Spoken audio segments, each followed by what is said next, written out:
বাজার সদে আর কিছু করিনি।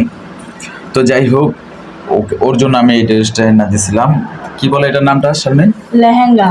হ্যাঁ, এটা এনে দিয়েছিলাম। তো ওই যে কানের জিনিসটা দেখতেছেন, গলার সেটটা দেখতেছেন, তারপরে যে ঠোঁটের লিপস্টিক মাখতেছে এটা দেখতেছেন, এতে লিপস্টিক যে মাখতেছে দেখছেন। হ্যাঁ, দাঁত কি আজকে মাজো নাই? মাছি তাও লাল হয়ে গেছে। পান খেয়েছিল নাকি? না। তো যাই হোক, ওই যে লিপস্টিকটা দেখতেছেন এটা এনে দিয়েছে, মাথার টিকলি দেখছেন এটা এনে, কিছুক্ষণ আগে চুলটা কালার করছিল। হ্যাঁ, কালার করছিল, কিন্তু কালারটা ওই কী কালার আনছে তা বলতে পারি না।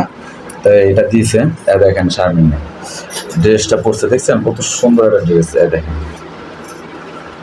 দেখছেন, কালারটা ইজ বিউটিফুল। যে কাজটা করছে দেখছেন, কত সুন্দর একটা কাজ। দেখেন হাতে চুড়ি লাগাইছে, ঠিক আছে, তারপরে যে হাতে ব্রেসলেট লাগাইতেছে। একটু লাগাই দাও তো। দাঁড়াও। তো যাই হোক,